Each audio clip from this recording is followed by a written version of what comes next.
right, everybody, quick filling you in. Mach 10, Mach 10. I'm going Mach 10. We already had a game 1. We missed it. My bad, everybody. That's really that one's on me. I'm not gonna beat around the bush. I'm not gonna do any of that. I would take full responsibility for my previous actions. And we're into game 2. We're already in draft. Bans have been levied. Some marksmen are being picked up. Seth, give me your insight, bro. It's looking like they're on the side of Scorch playing for that long game, with the Senna pick coming out early. And Zillion. And the Zillion. Two champs looking for that later things game. Like Lee Sin and that Leona, some champions that have a lot of early game pressure, really trying to keep themselves safe getting into that mid and late game. That's what I'm saying, man. Disgusting. I muted on the stream mic, so they didn't hear that one. I forgot that you weren't on the stream mic, too. All right, Yunara Lulu. I mean, it's a classic. When you're picking up Yunara, you're going to want to put her with an enchanter. Enchanter of choice for pretty much everybody is Lulu. That shit is just OP with Yunara.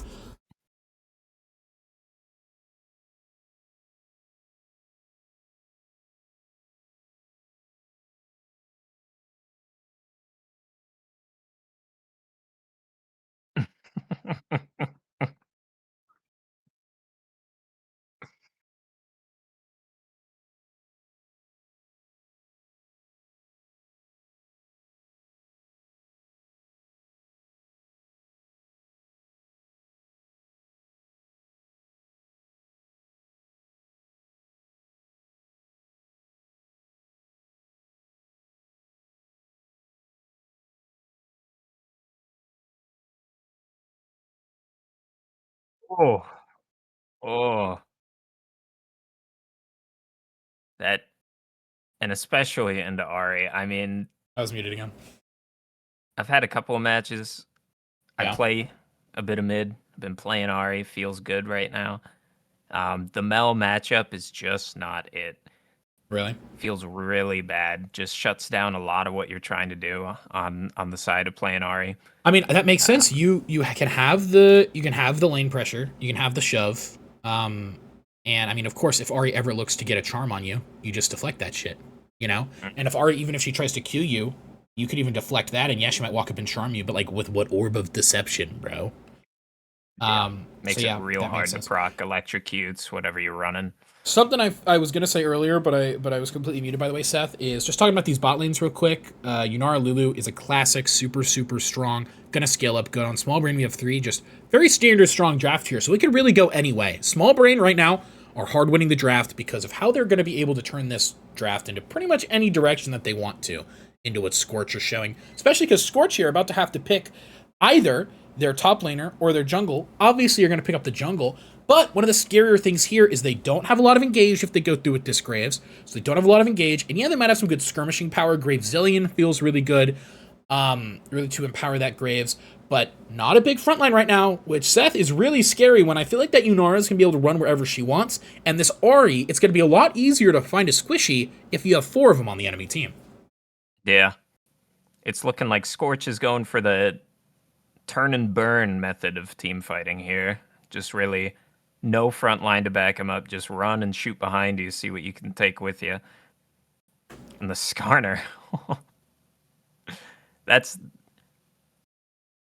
get one, pick one. That's 4 squishies. Take your pick.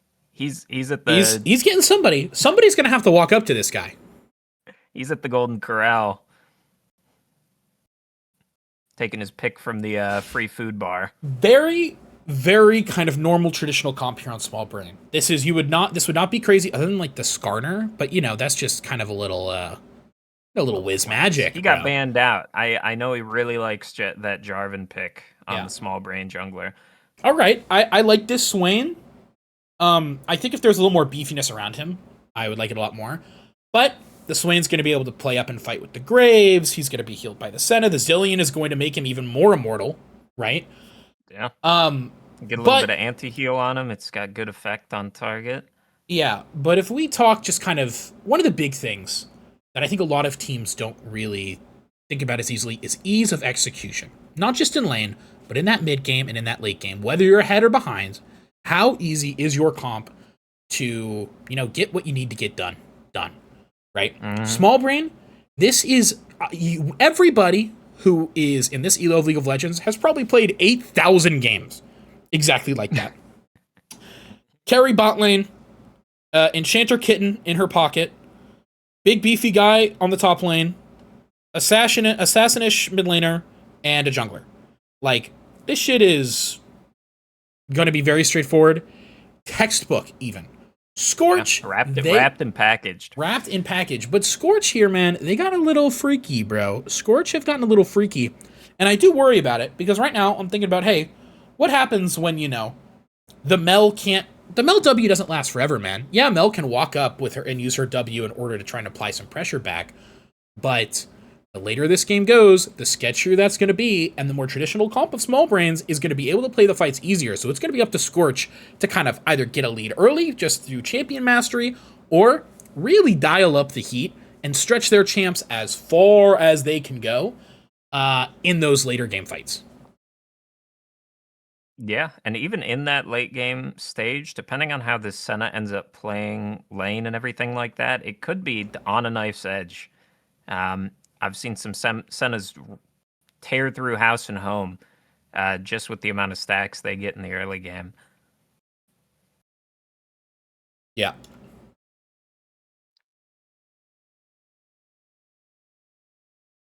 Man, this Twitch stream sucks. I've gotten like 6 ads. Shut up, man. And we're just getting all the ads out of the way now. Yeah.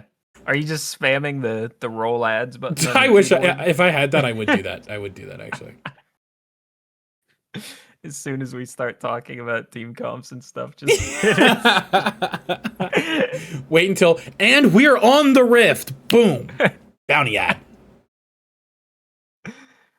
Oh, and then as soon as a big engage comes out for like Rift Herald or something, just hit it again.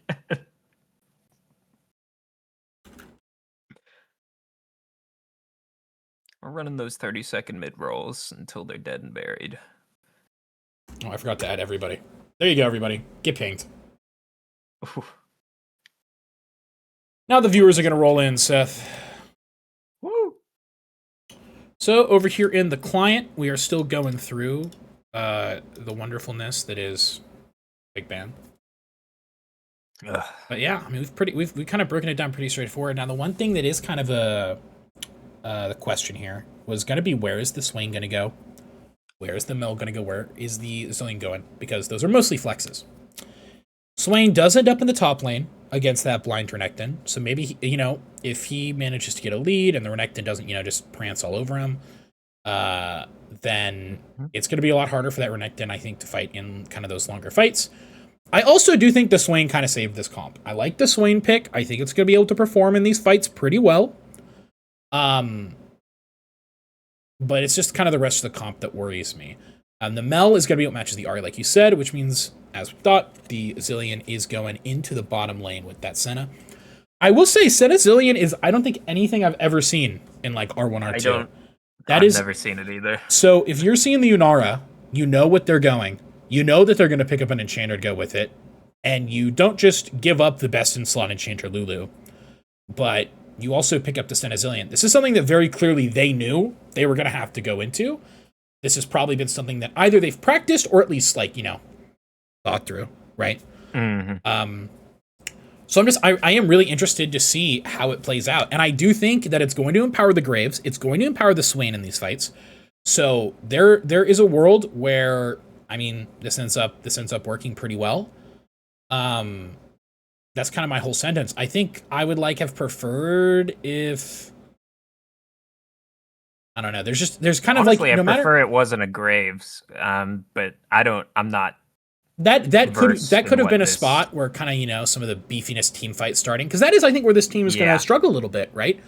Like, if you're thinking about, enemy are on Dragon, we have to go stop them. They have control of the area.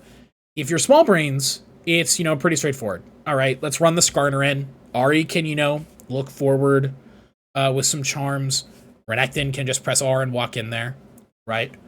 But on the other side, it does get harder, man. It's who's walking in. Well, I guess it's the Swain looking for an E. I guess we can speed up Graves. It's not even like we're giving him Lulu shields and stuff. I just don't know who Graves is hitting. If he gets too close to Skarner or Renekton, I feel like he just blows up. And it's sort of the same thing where these champions, Yunara, even Lulu and Ari, they all outrange him pretty handedly. Yeah. And they've got decent enough CC and slow to keep him where they want him to just collapse on him at any given point. Yeah. Yeah, Graves is one of those champs where you have to, like... I think there's going to be a lot kind of decided in maybe some early skirmishes. Yeah. Or, around those first 2 or 3 objectives, whether it's like the first 2 dragons or Void Grubs. How is Graves able to put out the Graves pressure, right, that you picked this champ for? Yeah. So, like, if this is solo queue, like, I wouldn't, the right side, it wouldn't be, like, the worst thing in the world because, maybe I coin flip a really good Graves. But there's just a lot more of an execution floor, a lot higher of an execution floor, pardon me, on Scorch's comp than on Small Brain's comp. So if we have to choose kind of like we're playing in a competitive league, who picked the most competitive comp? Probably Small Brains. But that's not how these games always, iron out, Seth. Things get wacky. Things get silly. Especially when you got... If we learned anything from last week, watching IBP, they were mopping the floor in a couple of those games. They were. And they were far from what we might call optimal. Yeah, that shit was insane. Like, and I mean that like they're playing from their local state's insane asylum, the land center that they have there. I truly believe that. This is I feel like when it comes to IBP, they are the team that is playing with the weights on their arms and legs. Yeah. I feel like if they just took them off, they would roll this whole tourney. True. But you got to respect them for keeping them on, Yeah. Real quick, Seth, entertain the people. Entertain the people. I'm not very entertaining, Leche Lorne.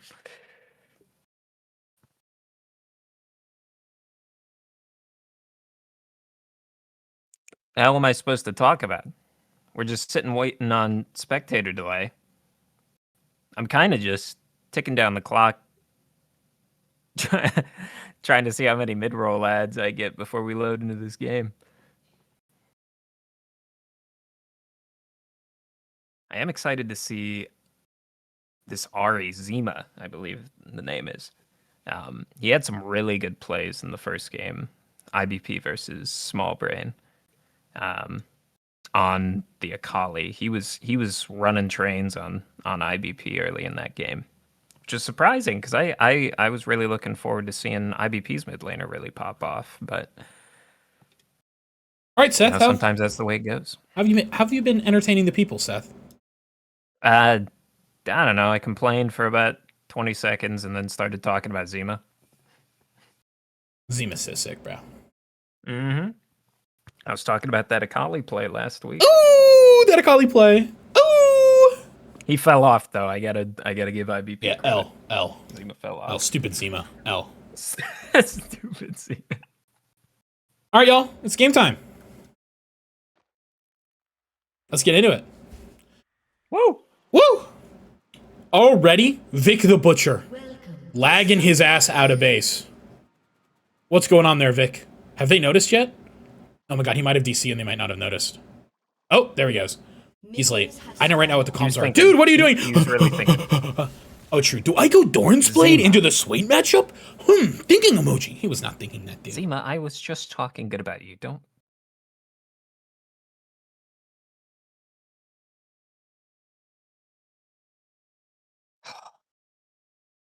All my credibility as a caster just gone. Down the fucking Zima drain. taking that Q. God damn it. For no reason. It's fine. It's fine, man. All right.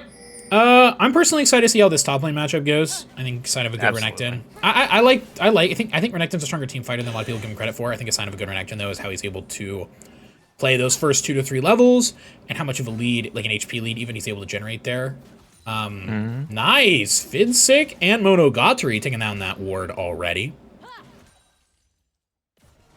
But yeah, I mean, this bot lane, I'm interested. I'm interested to see what type of... I mean, I know what Yunara Lulu does because we've all watched it 8 billion times. But all right, here we go. Swain's going to get the level 2 first, which is a little awkward. Zima, though. Oh, Zima. Yeah. On this guy, Monogatari, he is feast or famine as an ADC player. I remember some of those questionable Ash ults in the last game we Oh, watched. this was that guy. That was that guy. Oh, Yep. okay. Well, Vic the Butcher is kind of getting butchered, but on the bot side, we were saying feast or famine, and dude, Monogatari is looking like this is a feast game so far. He's been playing great. I mean, look right now. They are literally shoving Zillion and Senna just completely off the wave. And Vic the Butcher's got his wave in, so, you know, it's not like this top lane is doomed at all or anything. You know, it's still, and even if Swain does end up just absolutely pile driving this Renekton, it's fucking Renekton, man. Who gives a fuck? He's gonna flash W somebody of import, right? That's why you blind pick it. He's gonna be useful no matter what. Monogatari, autoing them under turret, getting no pressure, not hurt at all for it. Zima's in a little bit of trouble. The own Foxfires! Zima! Zima! I love that again. Mostly just because I'm a Gooner, though. Renekton could low-key look for, like, a little movement. And he knows that's just the only way to fight back, so he will.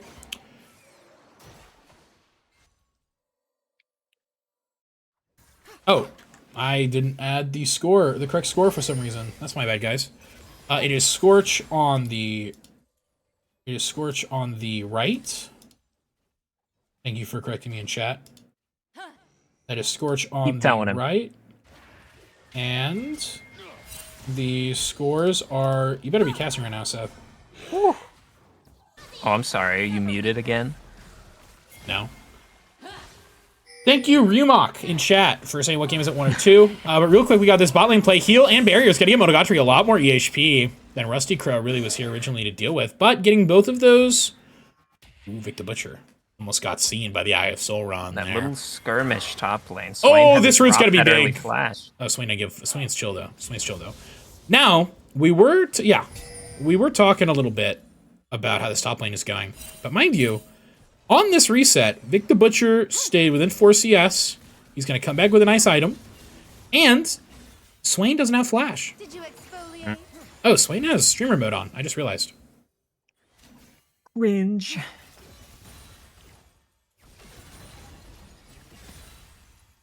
Nice and limber. Nice and limber. We get it. Riot. I'll buy the skin, man.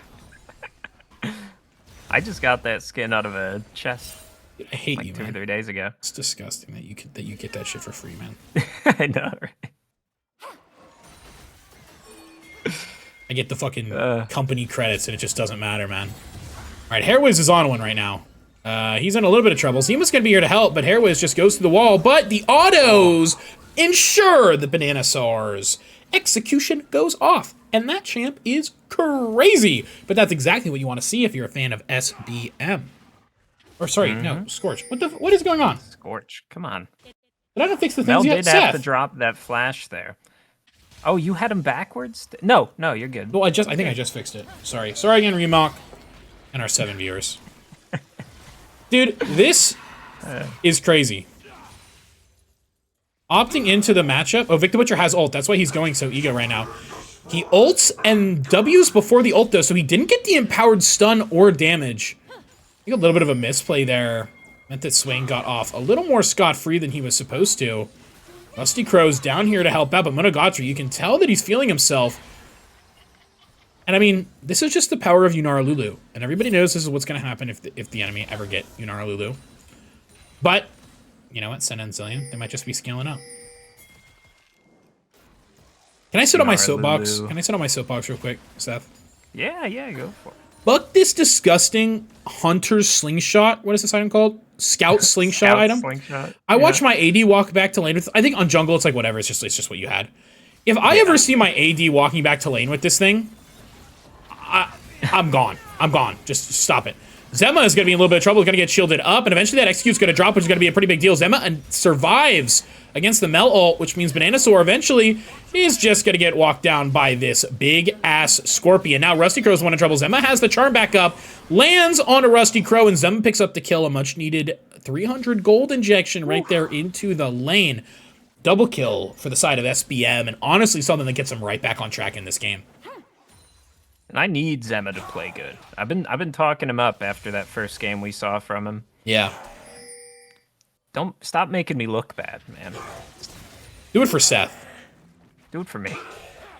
Not for your team. Not for your friends. Not for yourself. Do it for Seth. I like the aggression from Vic up in the top lane on that Renekton. Me too, man. Oh my god, Monogatari. I'm gonna take a bit of a chunk here. He's gonna back soon, though. He's got a lot of gold in his pocket. He should have like 13 or 1400 or something. Oh, 900? Never mind. 900? Oh, I'm gonna be honest. I was not thinking about this item. Slingshot money. I was not thinking about this item. All right. Oh, here we got Vic the Butcher going in. He has ulti too. How long can Swain make this last? Swain knows that he wants to try and keep the uptime. The E missing, though, means that that trade is over. And Swain is going to have to get his ass back to his base. He's got Rusty Crow in the area, but that's really sketchy. Rusty Crow. Vic knows what he's got, you know? That's true. Even Oh, on these trades recalling in the where it middle of looks like lane. he's going in. Rusty Crow has ulti. Oh, Vic the Butcher's in a little bit of trouble. Vic is hoping that right now Swain is walking up. Oh. Oh. Oh, Vic was hoping for the double dash from E, and he's going to get it. Oh. He's going to troll a little bit, and he's going to go into the wall, and then the slow from the Swain W is going to land, healing. And just a bunch of little misplays end up making that just not quite work out. Tragic. It is. It really is, man. Swain's going to be able to get the wave in, too. I wonder if he just wasn't paying attention. I feel like Graves would have been in vision way earlier than he started moving at. Well, I mean, at that point, you're normally in the shop. You know what I mean? Yeah. Capitalism.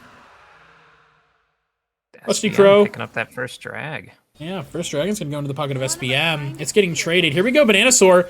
Waiting for the charm. He's gonna hit it, but so does the Impale. Bananasaur walked back to lane. Great timing means the Bananasaur's flash is not going to come up quite yet. Kill goes over to Zima. Seth, say something good about Zima for the people at home.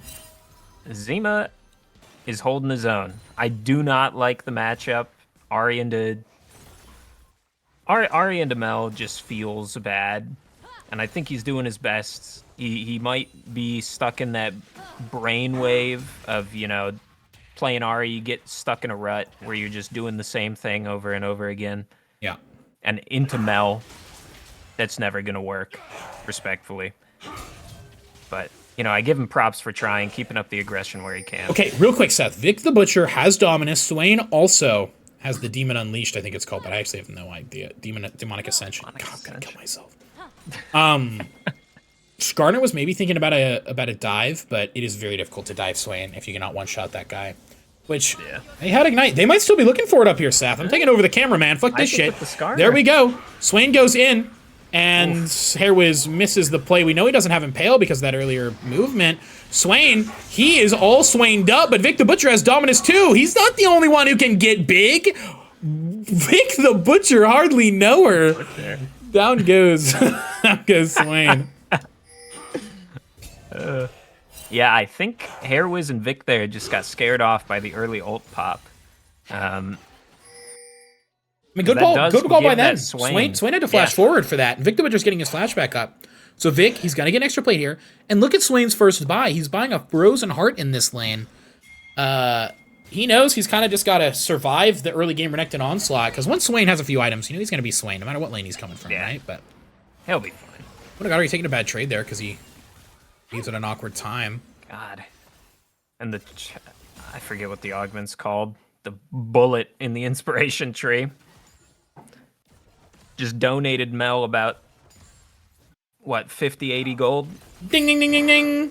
Vic the Butcher double dashing into the Swain, just reminding him who means business. Monogatari's taking a few really bad trades because he didn't have the Lulu here, but in goes Fitsick. Now Rusty Crow is in trouble. Senna ult is going to give him a little bit more survivability.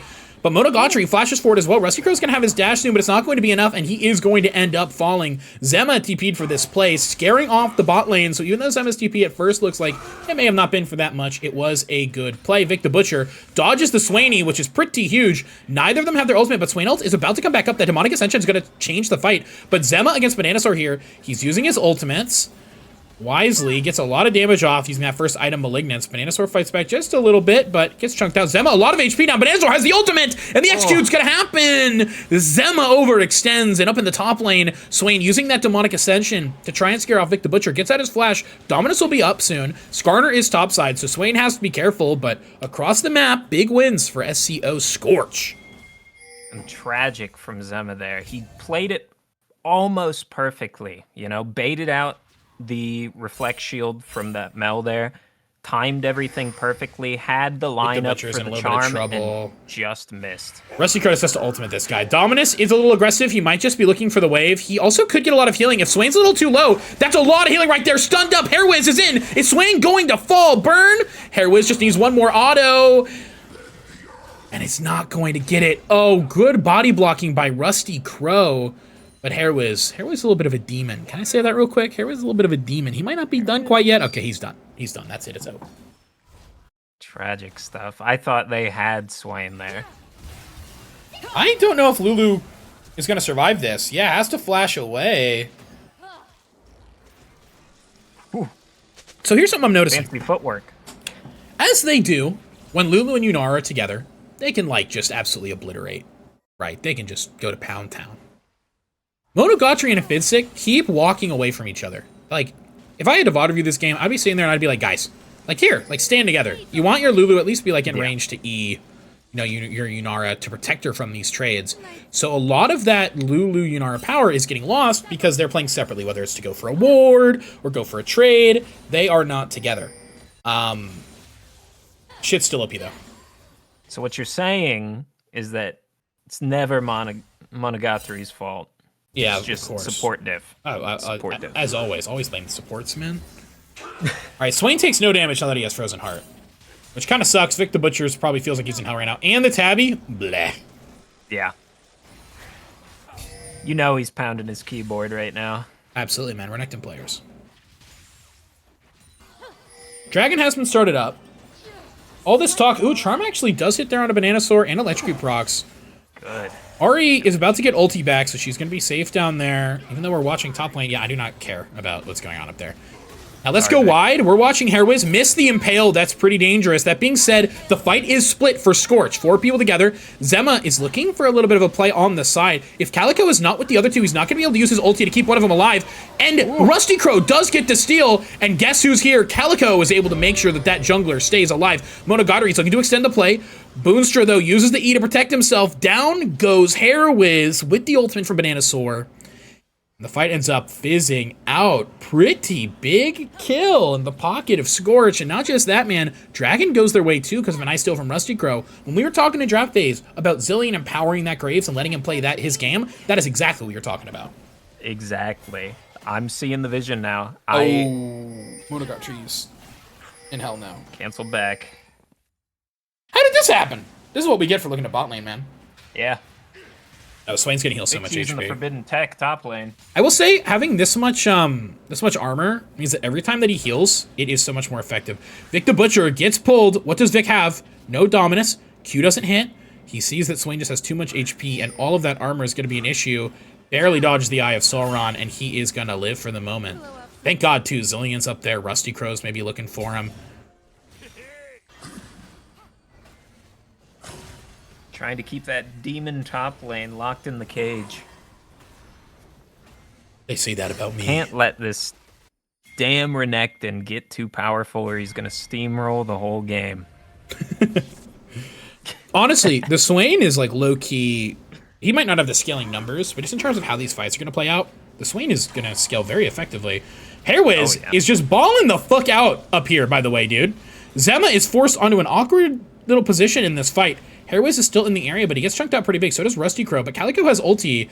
And then these small skirmishes, Grave, Zillion are just going to run circles. They could look for a fight on the other side. Herald gets reset, but SBM don't know. It's looking so like they're just going to go back give. to normal. Yeah. Zema's going to... I don't think going to get the full play here, but... asking for it right That's now, what I mean. What's going on? What's going on, man? What's going on?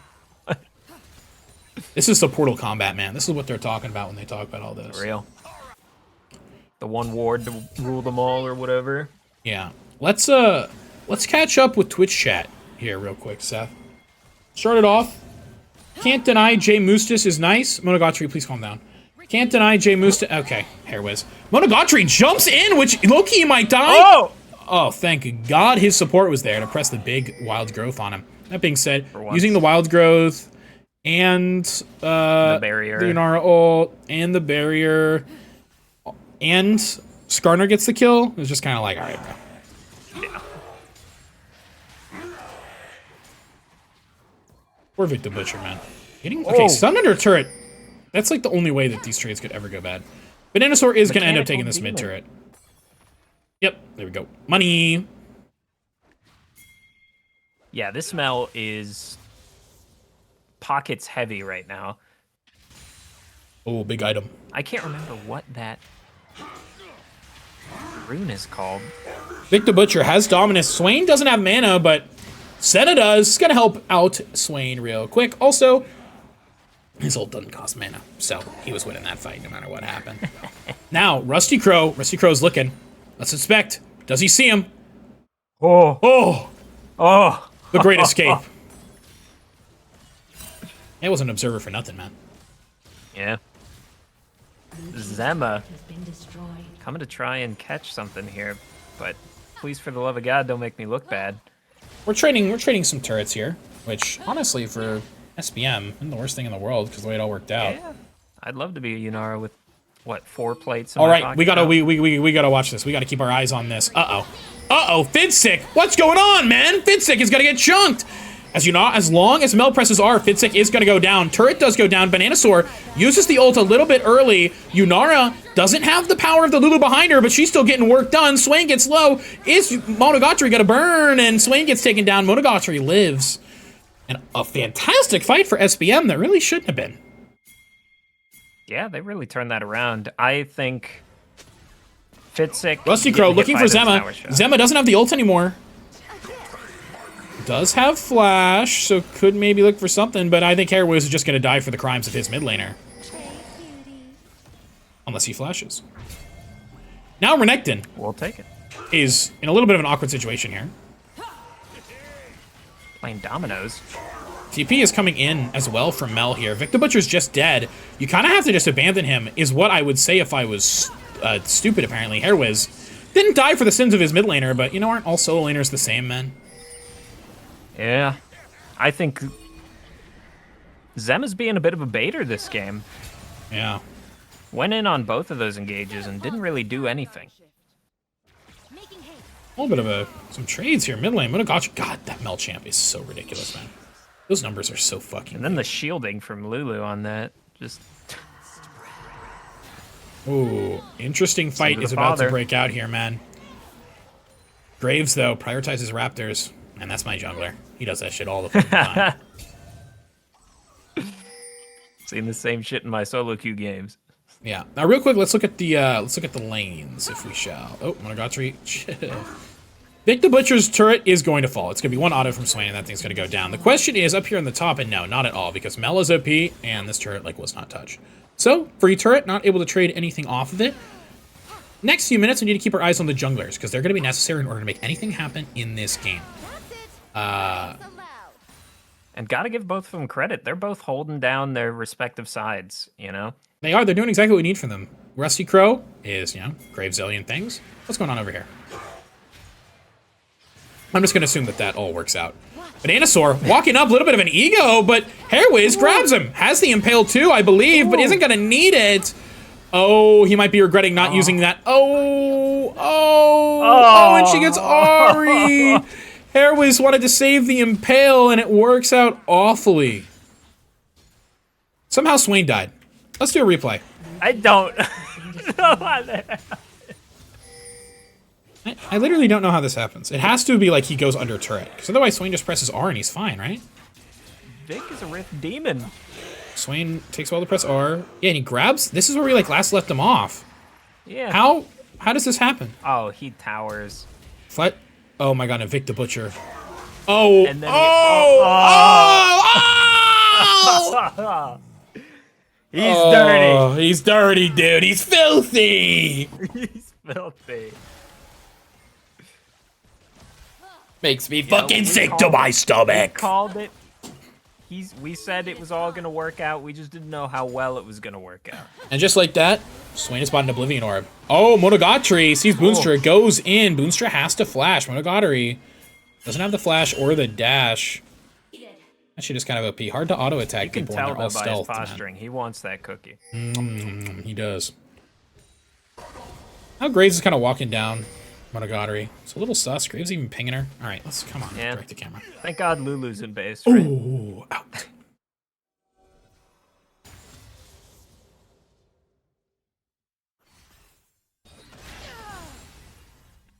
God, this Mel champion, huh?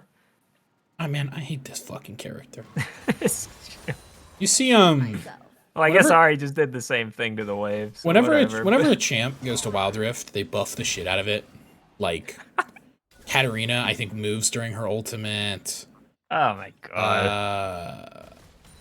They Not my League of Legends. What else? Katarina moves during her ultimate. Karma, like how there's multiple people with her W, I think, and her ult is just fucking crazy in that game, and she deals a shit ton of damage. God. They basically like buff every single character in the game so that they are a lot stronger because it's mobile. Yeah. And then Mel just gets shipped as is, man. It's the same fucking character. I think they basically nerfed her too. So yeah. All right. Well, Swain's down here in the bot lane. I have no idea who wins a 5v5 right now. Well, I guess I do. Good Impale. Rusty Crow gets out. Zillion ult used. That's Zillion and Graves ult both expended in that fight, and Graves flash. Monogatari really wants this mid lane turret. And that's because he knows that the pressure is all his in this area. I'm gonna ignore the top laners because they're really just doing whatever top laners do. But great play there. Swain's showing a little bit of reverence to the GOAT now. Yeah, that's He saw what happened last time. He's traumatized. yeah, me too, man.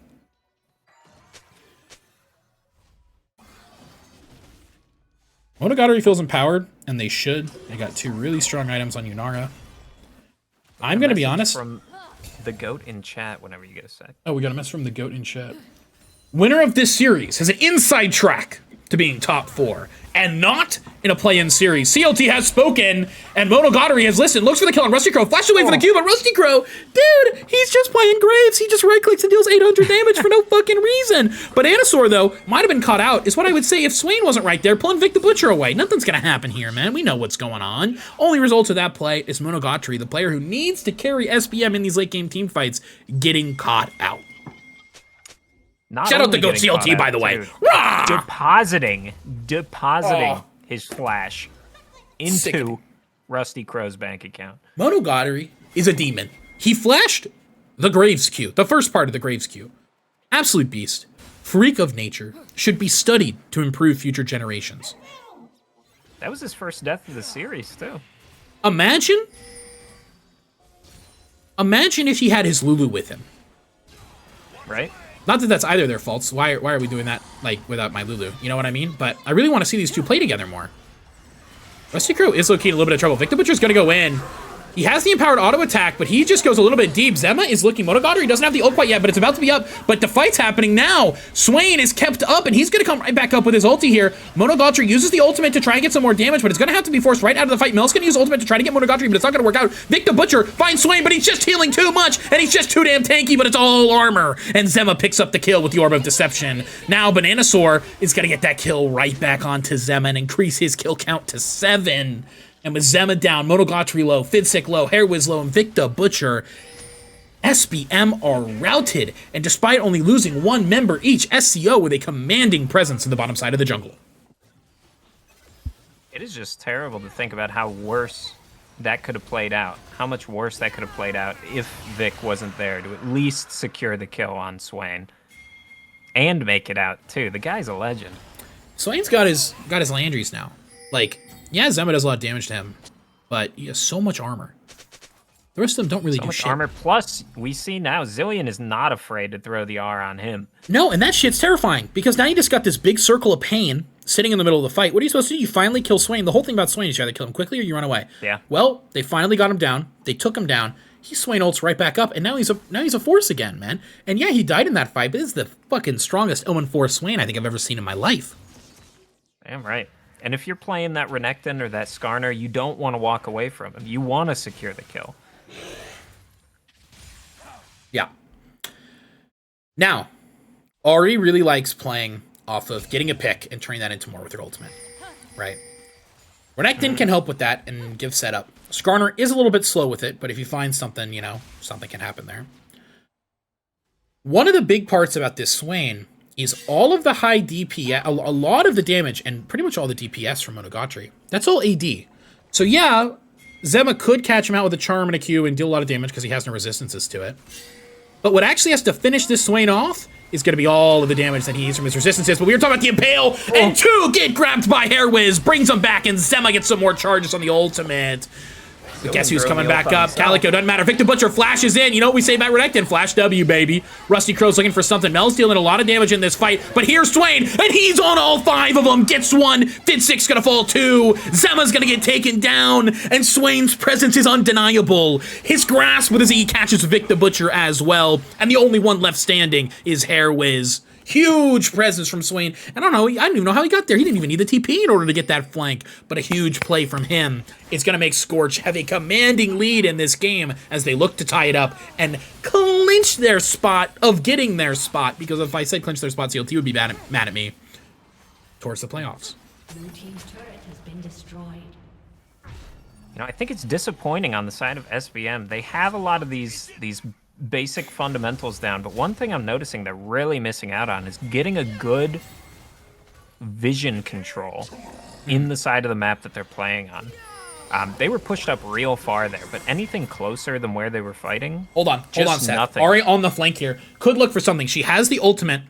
They can play this fight really long, but Swain is here. Zema has to use the ult early. Boonstra, though, walked a really awkward direction. He's going to get caught out, but the charm misses Zema. Pre-fires a little bit too early and picks up the kill.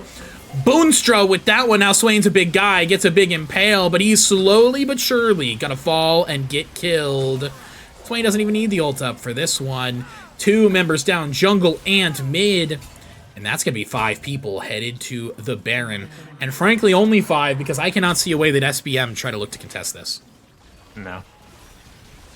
I love the ambition from Zema there, but I mean, you're TPing in the middle of 5 people. Oh, hey man. And your team is far behind. Fuck it, bro. Monogatari 1v5. Who cares? Monogatari getting some good damage off. This ult doesn't last forever, though. Monogatari is kind of playing with fire, has to flash away. Still gonna get hit by the root, and Swain flashes on top of him, and has the Zillion ult. There's no way to deal with this, and Monogatari gets taken down. So does Baron Nashor. And let's be honest here, I can see into the future, and Fid6 is donezo. Zema, just kind of standing here, looking for something. Maybe all the recalls finish except for Swain. Zema is 3 levels down. I know Swain is like all armor, but yeah, it's just not that much. And the last 5 minutes for Scorch have been absolutely incredible. We were talking about ease of execution in these team fights. Yunari doesn't quite have the damage yet, or the protection. I don't know exactly what it is, but I feel like Ahri is not able to really kind of fulfill her con of, you know, getting a pick and turning it into more. Instead, she has to be playing, looking for these picks with the Yunara, but once again, SBM just don't really seem like they're all on the same wavelength and how they want these fights to go. And because of that, all of the bullshit from this Mel on Scorch, fuck that champion, bro, is working out fantastically for them. Swain is so tanky. He has the Zonians. He's going to be even harder to kill now. And Hairwiz gets caught out. He's going to live, but the Impale misses. He needed something. You can see how desperate SBM are. And down goes Fid6. Monogatari separated. And it's just going to take a little Graves magic for him to pick up a double kill. Once again, SBM just not linked in the way they need to be. And issues start causing. Now, I don't hate them trying to turn this game into a chaotic mess because of all this. They need to find some gold to get back into the game. Calico already has that ultimate back up, and Zema's slowly gonna get walked down by Boonstra, has to flash away. Vic the Butcher takes down Calico, but Swain's not taking any damage. Vic's gonna have to try and get out of here, but Vic's gonna be locked up. Sterix pops, gives him a little bit of HP. Slowly but surely, he's gonna be whittled down. Zema's gonna have to walk even farther away in order to get back to the base. Hairwiz doesn't really have to care about walls, but he still might get caught out here. Doesn't get grabbed by the Nether move. Pardon me, never move. And one of the other hard parts about this SBM situation is they take a bad fight, a few of them die, then they go take another fight before the other people come back up, which means I don't think SEO have fought a 5-person team in like 5 minutes. They've just been fighting 3v5s over and over and over again, and it's been putting SBM in an even deeper and deeper hole. Zema trying to find something on the side here. Those cannon minions need to be taken out. None of the other waves are shoving, but getting a minion, pardon me, getting a Nexus Tower is going to be a big deal. Also, a lot of gold, I think, just going to be standing, in their pockets. So, SEO are not going to feel that bad if they need to reset soon. That being said, they have control over the area, and this tier 2 turret is calling their name, and it is squishy at this point in the game. Zema does not have TP in order to get to this fight quickly if something does break out. Hairwiz looking onto Rusty Crow just a little bit. He has the Impale again. Does he have a little bit of trauma? He doesn't want to use it like he did last time. He doesn't want to potentially throw a fight. And bot tier 2 is going to go down. I like the initiative from Zema clearing out the side lane so that it can't be played through, but SEO, they had a bot instead of top. Zillion, he's fast enough. He's gonna be just fine. No more Baron, but you know what? Turning the Baron into, what is that, 3 turrets? 4 turrets? Absolutely massive from Scorch. Zillion did just have to use his flash. I'm not sure why Directed Cam isn't showing me that, but it's kind of a loser. Real quick, we have something from chat, Seth. Lol Cyanic Acid says, SBM has the better late game. They just got to slow down and keep track of where Scorch's players are. That's completely correct, man. And honestly, I feel like we've all been saying this since the start of the game. But SBM kind of got ahead of themselves. The Yunar and the Lulu didn't play together too much, which meant one or the other got caught out a few times. Mel got funneled some kills. She was able to do a lot in those mid-game fights and was able to equalize the ones they were losing and win the ones they were winning. And then as the game went on, there were just these kind of really just jointed awful fights from SBM. So yeah, they have a good quote-unquote late-game comp, but in that phase of the game where the Swain was just unkillable with his armor, they weren't able to play around that super well. Also, unsung hero of this game, Calico. Every fight that SBM have went, like, if they were winning a fight, Calico's ult instantly turned it around and made it even, pardon me. If they were losing a fight, Calico would make that loss even worse. In those early skirmishes up towards top side, in that big fight around mid lane, where he kept Swain alive for so much longer than he had any right being alive, Calico's ult has been playing just massive dividends in these fights. One of the main reasons that Graves is still so oppressive and viable in these later fights. Ooh, Charm misses. Monogatari does ult. That's a lot of resources used to gain absolutely nothing. Midwave is also coming in. If SBNM wants something, it's going to have to be right now. Hairwiz does grab one, but Swain ults and he walks in. Just how tanky is this Swain? Has the Zonias, has the Zillion. It does not matter. Swain is going to run over the rest of this fight. Hairwiz gets rooted up. He's going to go down. Bananasaur gets the kill.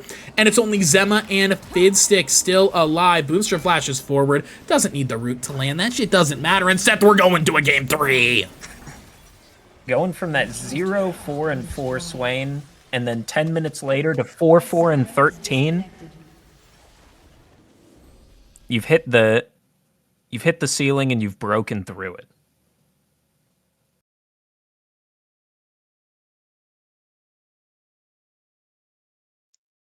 Aura. CLT in chat says, I like Scorch Draft a little more, but SPNM have much easier comp to pilot.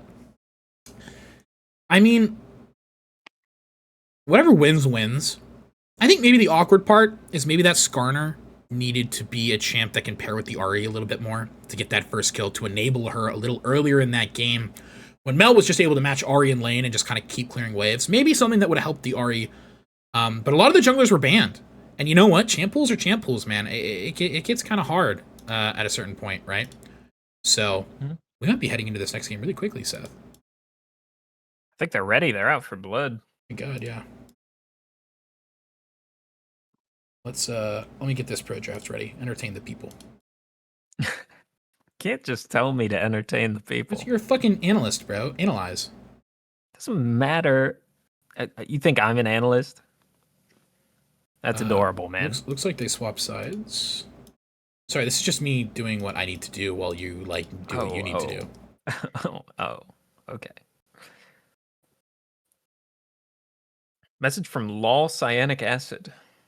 Like, the game was very even on paper until that big mid lane flank from Swain. Feel like SBM lost it more than Scorch won it. I completely agree. That was sort of what I was talking about around that fight, was just the lack of vision. Maybe we had some insiders on the point of Lulu there, just afraid to step away, go lay down some vision wherever you can, because he really did have an uncontested way to just get behind that team and really, I mean, he And it wasn't, soloed like we were saying, it wasn't like a Pulled TP that. flank. He just walked, and that just was walked. that was a good. I want to say they got 1 or 2 there in that fight, but even before then, you could kind of feel the skills tipping a little bit. But you're completely right, Cyanic Acid. In that fight, when Swain, after not Scorch, after Small Brain or whatever SBNM, after Small Brain No Mechanics, after they used like all of their resources to get that killer too, the fact that Swain was just able to ult and walk in and dominate that fight was absolutely game deciding, 100%. It did make for an exciting game 2, and hopefully for an exciting game 3, as we are already in draft. And Scorch with the first pick, Jin. We are getting a little deep in our pockets here. Game 3 Fearless, and a Kaisa response from Small Brain.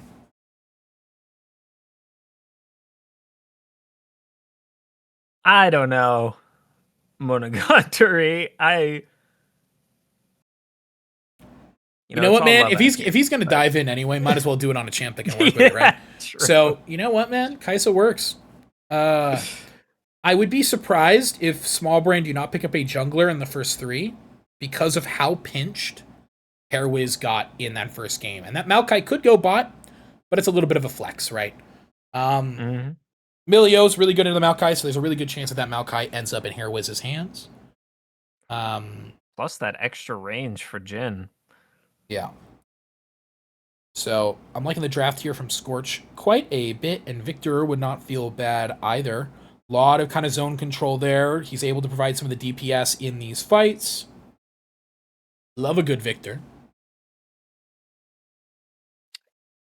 And we'll see what Zema ends up picking. Zema does like it seems do. like Zema's likes a lot of these.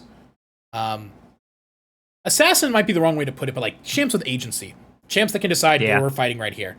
I don't think that's Zema's. Oh. But very likely is Vic the Butcher's. Interesting to see it picked this early. Now Small Brain have to pay the Malphite tax, which is you have to ban Silas. Ban Silas. So I mean everybody, and dude, imagine if you're Silas right now and you're looking at Maokai and Malphite. Holy fuck, dude. Oh my god. Now maybe like 800 IQ here is you want to pick the Silas. True. But that could be up Zema's alley. Yeah, I feel but like looking at Silas this, I has don't a know if lot of I would. agency.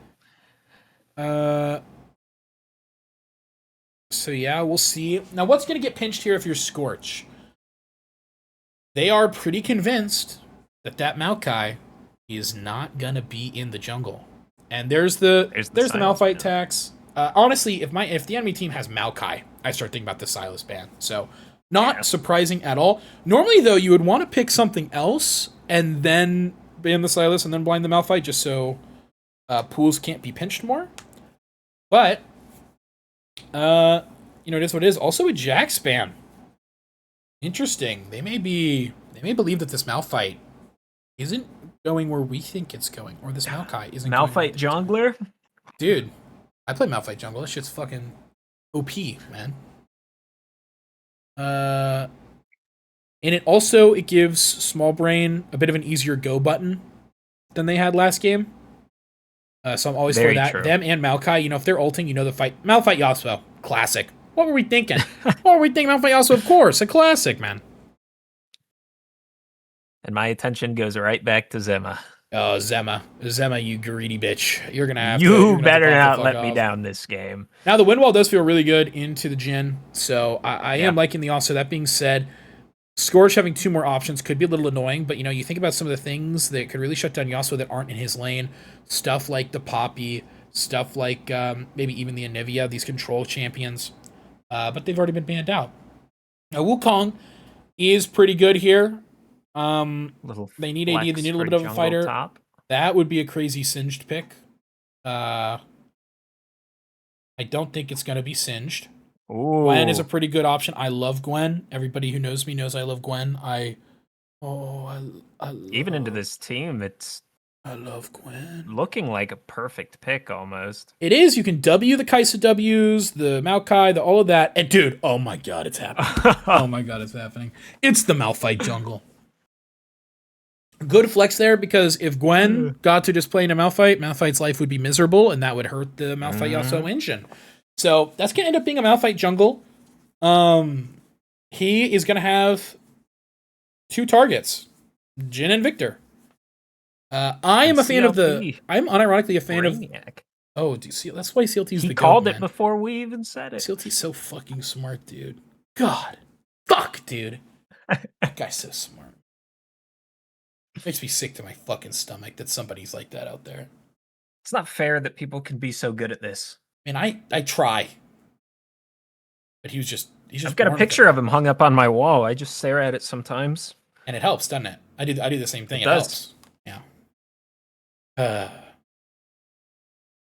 Well, anyway, this is game 3 draft. Seth, can you entertain the people for a bit? Yeah, I hate it when you say that. I hope you know. Entertain the people. Little factoid about me you might not know. I've been playing this game since 2015? Still hard stuck gold. And I used to be a raging Yasuo one trick. I've had this third account of mine for about 10 years now. Been going strong. And despite as much as I still play, Yasuo is still the highest played champion on this third account. So, more you know about me. I was going to say the better, but maybe not. Message in chat from CLT once again. SBNM draft is simple if you're ahead. If you get behind and let Scorch create space, you can tank the engage, then it's over with. Laning phase important for SBNM. I think that is absolutely true. And, this is probably a recurring theme we've seen from Small Brain here. They are very good at creating a clear top to bottom team with defined rules of engagement and win cons built in, and then they're just having trouble in game, in the execution.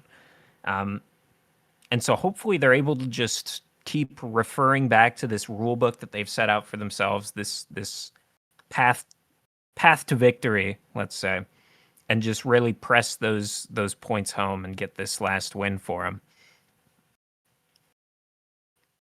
So we've already seen Scorch can just pull games back despite, looking at them on their head, looking a little bit doomed on their side.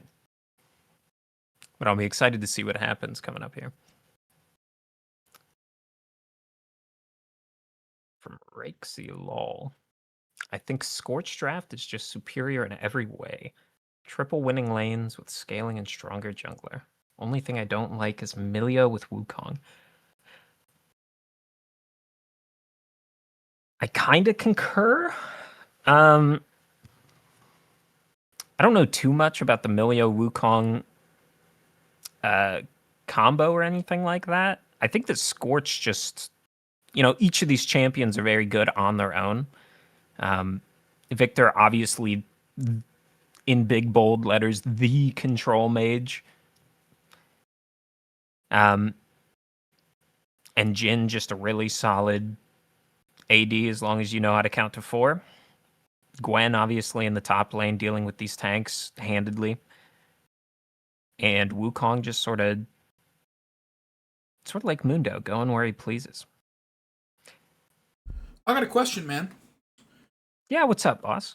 Who's matching this Gwen in the side lane? Bro? Who's doing it? I feel like she's just going to snip whoever the fuck walks up to her, know what I'm saying? So, yeah. she's Well, bringing I a mean, lot. Sion, at the very least, can take it. No, he can, bro. Not if you're a good He not if you're goated can, like come me. on. He can. Can't find him get shit, bro. I'm not saying he's tanking it. He's just going to take the damage. The Oscar's ahead. He can like fight back, but kind of got them hands. But yeah, man, like you've been saying in chat, I don't know, man. I don't want. Here's the problem. Yeah, you also okay. Sorry, I was on like 4D chess mode. Yes, you also can't.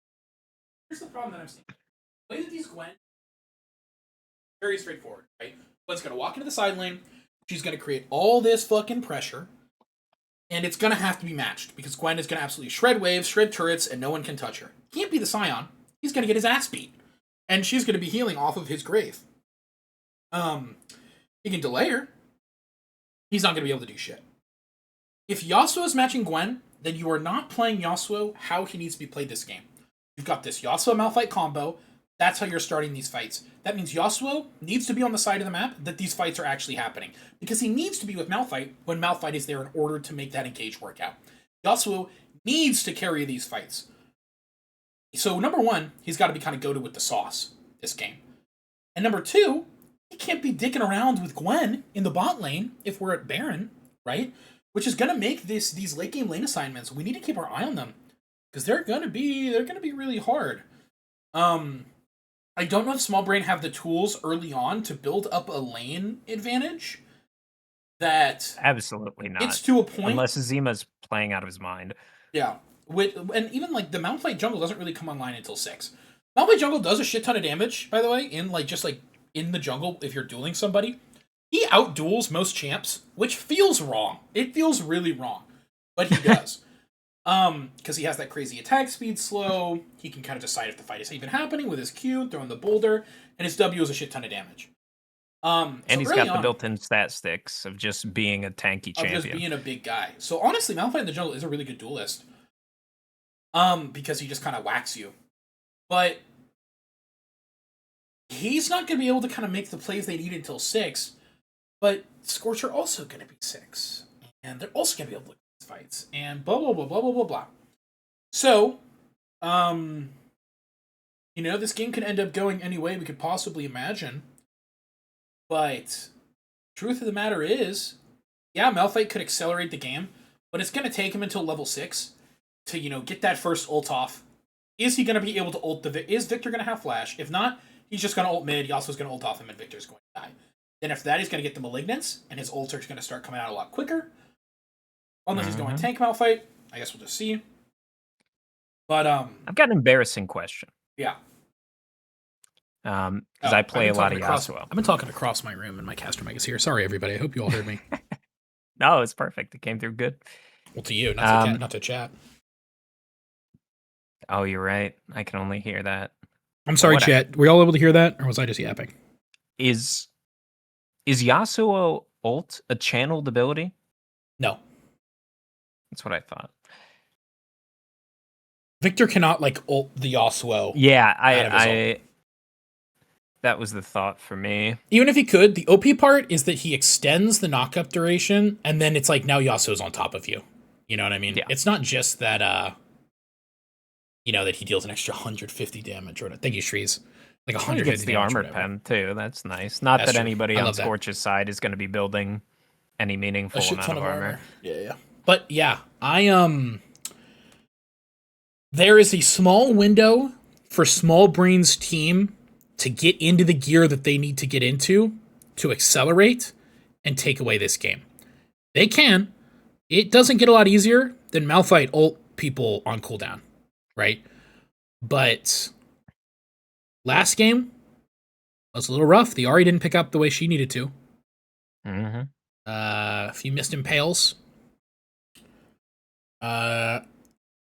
Yunara was separated quite a bit. I thought you were just gonna end it there. Yunara? No. I think she played well. It's just the positioning and a few of those fights kind of fucked her. Yeah. But yeah, man, I'm excited to see how this game actually does play out because absolutely, it could be banging. By the way, if SBM can just do to Scorch what Scorch did to them last game towards the middle of the game there, they'll be good to go. Just keep them cycling through their respawn timers.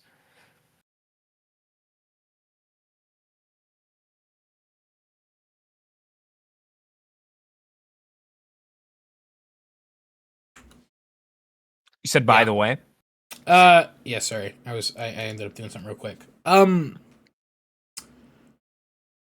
don't know. This feels really hard. This game feels really hard to play.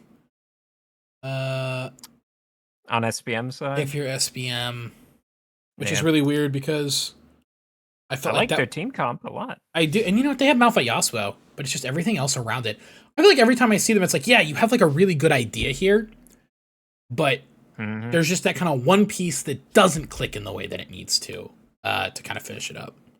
What are you thinking that is? You thinking it's the Scion, the Maokai, the Kaisa? That's kind of the thing. It's like a little bit of all of them. Here's the thing, is I like the idea of Malphite ult somebody and then Yasuo and Kaisa are on the back line. Yeah. And I guess you need some extra from the Maokai, and the Kaisa doesn't feel awful because you're going to be able to play from range before then. Or maybe the backup knockup of Scion if things don't pan out with Malphite. I'm not Yeah, but it sure. just always feels like there's like a little bit missing. Whereas blue side, by the way, just for us chill guys in chat, I fucking hate Jhin. I think every time somebody picks Jhin, this character doesn't do what he's supposed to fucking do. And like, look in here, Jhin against Malphite, Scion, Maokai. Is this guy gonna be able to do shit? Like, is he gonna deal any damage? He's gonna be tickling this Scion late in the game. And I know that's why you bring Gwen, Wukong, and Victor. I know that, dude, if LDR could be discounted 800 gold, then this Jhin is still gonna deal no damage. So, I think obviously that's why you bring the Scion, Victor and the Malphite, Wukong and the Maokai- Gwen. Obviously you bring the other champs who are good at killing those tanks. But I hate Jhin. But I still love it here. And I love what Scorch have been able to do with this draft, especially considering how little I liked last draft. I don't know. I think we didn't like their picks until we saw the Swain pick. That's true. That is true. I remember saying I think Swain saved the draft, but we'll see how it plays out. Absolutely. Yeah. All right, Seth. I mean, we got to see it. Guess what time it is? Game time! It's League o'clock, baby. Oh, hold on. Can we inspect Milia? What's going on over here? Oh. Rain Shepherd. Oh. We got a situation developing. Somebody's got drip. Watch out, fellas. Fitsick not feeling it. Says, Yeah. I went to the toilet and you pick Milio. Oh my god, he's right. No. They didn't match with the Frog Gwen skin. Oh. What is... This game is fucking over, man. Oh! Do they give him the mana flow and the 4 gold? Aw, I'm man. not gonna let that one slide. That's fucked, dude. Cruel and unusual.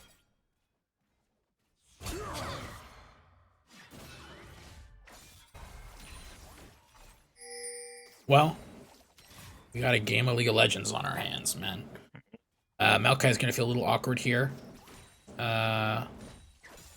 For a while. But, you know, it feels pretty good. Just, you know, having a champ and engage... Not an engaged support necessarily, but a support who's engaged can't just be Melio queued. Like, fucking Nautilus, Leona, Alistar. Yeah. God, I love watching Gwen. Thank God. And then press Q again. Press Q. Any. Press... Yeah! That's what I'm talking about. God, I fucking love Gwen.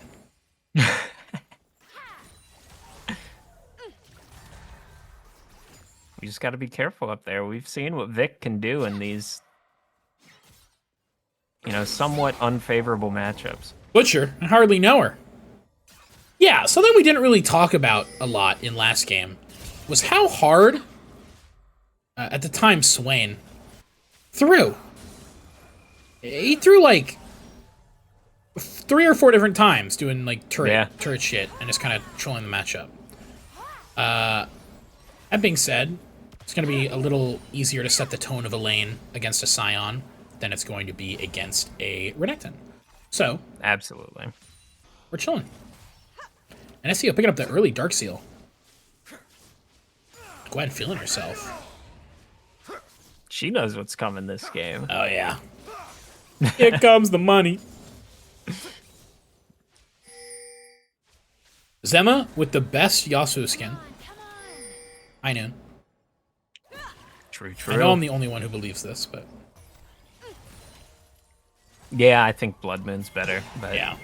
you know, When you it's said okay. true, I knew you were a LARPer. It was a LARPer. Yeah. Hey, I Oop. used to run it when it was my only skin. Yeah, when it was my only skin, it was when it was his only skin. That too. I loved High Noon, and I loved Project. Zema just taking a little bit of damage here from Rusty Crow, who's walking towards the top scuttle. Little scuttle trade. Love a good little scuttle trade. I'll get you. Monogatari looking really aggressive. It's because he has Hair Whiz. Monogatari takes a lot of damage before anybody gets here, and he gets rooted up. Has to pop the barrier, and maybe we'll get the shot, but Monogatari wasn't able to stand inside of the W, and Fidsick is on the way. Boonstra, Ghosts, has this force shot, which is going to get a lot of damage. Hairwiz isn't hit by it, but Boonstra didn't just walk forward for the shot. Still gets it, though, because Monogatari walks up to trade. 1 for 1, both ADs will die. But that extra 300 for that first blood going on the side of Scorch. Honestly, that's big paycheck for a Jin this early on. Another cull from Monogatari. Loves this item. I like Calico? the Swifty's first item on Jin. I do. Calico's holding this wave pretty effectively. Mick the Butcher is going to get a lot of damage here on Gwen. I don't know if I love this. I like it a lot more when Wukong didn't leave the top lane to go to Raptors. Yeah. And very clearly a pretty big disconnect from Scorch. Means that Gwen is going to have to back off, and already back yet again. Vic Oh, just hold showing on, he can turn these This is around. going to be traumatizing. No Raptors. Every jungler's been through that. I said to highlight. Enough to make a grown man cry. I did. A single tear. Shit. Just went down my cheek. Alright. Alright, Hairwiz. Okay, Loki, when I play as Malphite jungle, the play to make me, like, rage quit and look like that video of Tyler 1 where he, like, destroys his desk is very simple. It is take 1 or 2 of my camps. Because a lot of what I do in that game is affected by how quickly do I get my level 6. And before I have the level 6, a gank is going to look like right now where Hairwiz is like, I hit the plant. And now they see me and now I walk. And I walk slowly because I got slowed. And I can't do anything. So you can do anything. Yeah.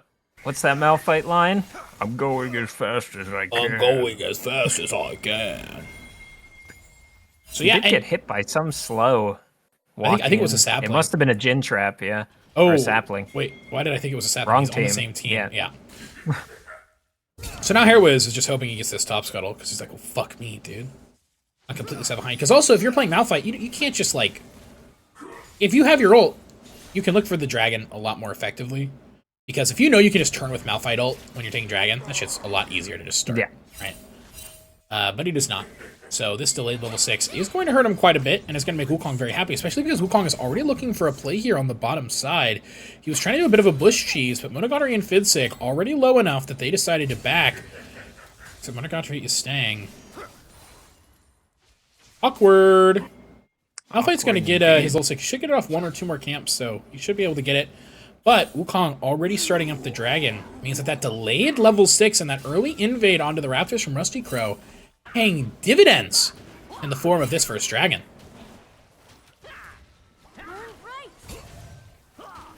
And yeah, Zema playing aggressive, but not really able to get anything off of it.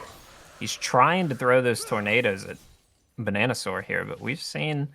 This Bananasaur is pretty solid on the mages he does play mid. Gwen, you're so cute, Gwen. Oh, and then I'll press Q. Yes. All right, Zema's in a little bit of trouble. Doesn't matter. Flash's hair was his first ultimate. We called that. He's going to have to do that. He's going to eventually die. And there it is. He goes down. But so does Monogatari. Run down under his turret without the protection of Fidsick, who kind of just ran up at the very end.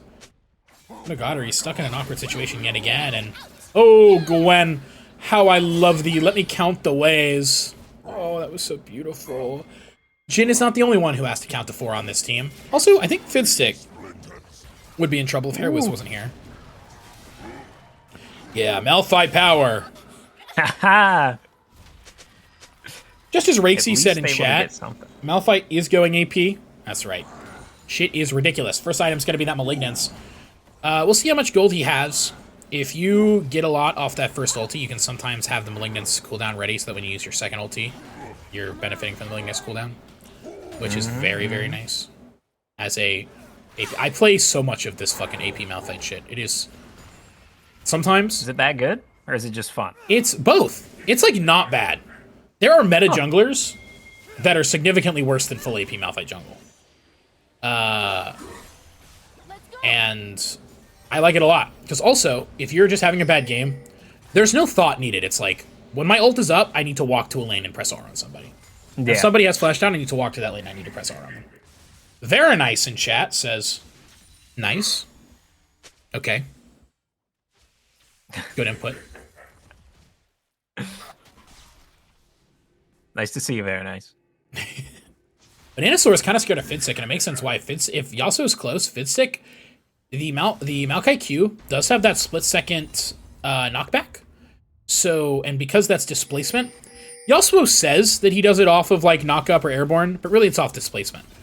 So, the moment, if Maokai ever does hit a Q on somebody, Yasuo can't ult right off of it. I might go back in because he's going to be on the other side. No. Oh, Gwen. Gwen, keep autoing. Gwen, keep autoing. Gwen. You're going to have your Q back. I think it's kind of annoying, but Gwen can just Q him. That's fine. Not everybody loves Gwen as much as I do. And that's okay. Rusty Crow. A little scared, but who gives a fuck? Just kidding. Hairwiz has ult. Oh No, my he doesn't want to God. go for it. All right. This is the window. This is the timer that small brains, no mechanics have, ladies and gentlemen, to just start fucking pressing R. Man, we need to see Hairwiz land a 2-person ult. We really need Vic the Butcher, real quick, lives by flashing. He's gonna take a pretty big chunk, but he'll survive. Here's what we need. We know that... Oh, never mind. Rusty Crow decided I didn't need to speak. Huge room. Monogatari is going to go down again to Boomstraw, and this Jhin having a fantastic game. Fiddstick will escape. But Hairwiz and Yasuo are both here. One gets knocked up. Yasuo does follow up, and Wukong's going to go down. Zema wants a little bit more. He has the Q3. Isn't going to be able to do anything with it. Boomster walks dangerously close to the side of SBM, but he was just dodging the NATO. And great. We need to see that ult a little bit earlier, but there we go. That's big. Now, do it again. You can see that Hairwiz already... Hairwiz is going to clear 2 camps, and it's going to be time for him to start looking to use that ulti again. I'm telling you, this shit's OP. Yeah. Cooldown's already a third gone. But you just got to keep that acceleration going. Monogatari has completely fallen off, and is not going to be back in this game for a long time. Especially considering what they're going to have to play around. So, like we said in draft, this game, it's going to be Zema's.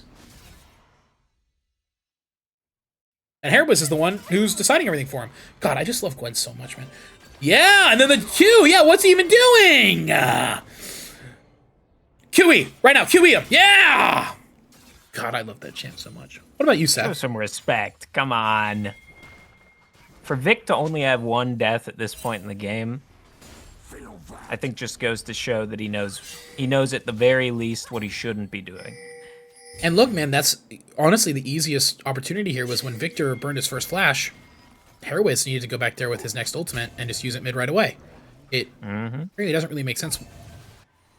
It sometimes feels weird because it doesn't feel like optimal, but I truly believe when you're playing Malphite jungle, it is kind of just, hey man, just walk to the mid laner and ult them. And then they're going to drop flash, or they're going to die, or they're going to do both. And then do it again. And then in 90 seconds, you get to go do it again, man. And then 90 seconds later, you get to go do it again. And guess now who's your not Yasuo flashing has those fucking next 3 2 kills. times. Yeah, exactly. So, here we go. We have a TP. Vic the Butcher doesn't have a way into this fight. It's gonna be 5v4. Hairwiz does pick it up. Just quickly enough. And a TP. Looking a little awkward right now, Seth. Yeah. I think the side of SPM here, they're really feeling themselves. Hairwiz wants some. Oh, Malphite missed the ult. Oh. That is a lot bigger than at first it seems. That means that this fight can go absolutely crazy. Rusty Crow still has the ultimate, and he's going to use it. He's going to walk through. Yasuo needs a knock-up to really turn online. Victor Butcher, he's about to go down, and Gwen's the one who picks up the kill. And the entirety of SPM are routed. That Malphite ult into the fog of war missing broke the entire play apart. And not only is Sion going to die mid, and all of these wasted resources being used, Jin's getting plates down bottom. Just a little too ambitious from SPM. They were feeling themselves too much. I didn't hate the Sion ult. Even if he doesn't hit No. anybody, he's able to kind of That was reposition fine. and look to clinch, but I agree. I completely agree with you. These Malphite ults just have to hit. Or burn flashes. Airways doesn't even get his own red buff. Disrespectful. It's fucking disgusting, man.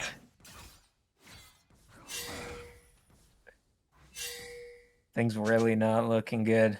Not at all, man.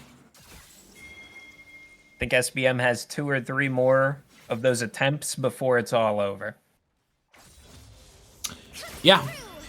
And they need the next few ones to work, man. They need them bad. And they should. After a camp, Hairwiz should walk mid and try and just... Oh, Jin and Millie, you got to get some flashes out in order to turn them into, you know, guaranteed kills. And you know, with the help of Fidsick, maybe he turns into something. He gets the camp. His ult's going to be up, but he's going to keep clearing. Just feels a little awkward. This Malphite getting a Did little Gwen? too Does greedy Gwen in get jungle. Riftmaker stacks? Does Gwen get Riftmaker if she's fighting a ward? No. I swear that's what I just saw. I didn't know that. I didn't know Riftmaker worked that way. That shit's crazy. That can't be true. Did she proc? I thought I saw the proc. Maybe she was in combat and I just didn't notice in a different way. I don't know. I don't know. These two are always fighting. Monogatari is a little bit out of position here. And Chemtech Soul making those blast plants send Banana Sword to safety. Yeah. The International Safety Station. That's what the ISS stands for.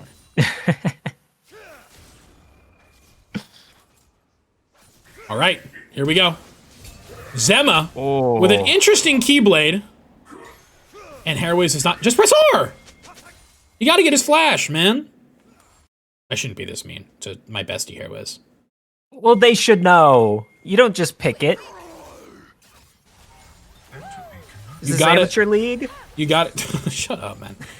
I'm sorry. You gotta get some flash on the table. But also, it did kind of feel weird because Zema went for that like failed Keyblade, and now on the other side of the map, SBM are getting taken down by Scorch. Big Wukong Gaming. Monogatari is going to be taken low. Hairwiz able to use it defensively. Haircrow is going to end up going down because he overextended. Monogatari got hit by the Jin W, but it just wasn't enough. Boonstra was looking for it, though. Now Zema going to be able to kill Bananasaur because he overextended. Bananasaur with a Savant 6-peck flash. He's still looking for this, man. Your minions are right there. Chill. You just know something I don't. I don't know. Bananasaur is a really solid player. It's almost like a handshake between Bananasaur and Zema here. Like, I dare you to try it. I'm playing Victor. I can do one to you. And Zema's thinking the same thing, you know? Yeah. Even after that failed Keyblade, he's like, I could still kill him. Oh, Gwendolyn has been stopped. She has ulti, though. I'm gonna be honest, man. When I play Gwen, I just kill here. Out of my way! I feel like the anti-heal's really helping out Vic here. That was It a is. really good purchase. Gwen heals a lot. And she's always gonna be autoing you, so you know it's gonna be procced. Now Vic's just a little awkward. Use the ulti in that play. Gets the move speed from the cone. Look, he gonna save his life. Brainiac. And with that over-index top, guess who's on the dragon? Oh my god, if only he knew. If only Hairwiz knew. Oh, he sees him. Do it. Come on. Do it. Kill him. Kill him. What about on the top of this fight, huh? Oh, didn't even need the Malphite Didn't need ultimate. him. Okay, well, that was just a Okay. little... that was Come just nothing on it. I don't mind, but it is a little awkward when you definitely didn't need the Malphite ult, because now you just don't have it for 90 Now seconds, what? and that's your champ. It should Yeah. be like 75 or 80. But, you know what? There was, he's gotta get it back in the system, man. He's gotta get that engine back, revving back up, brother.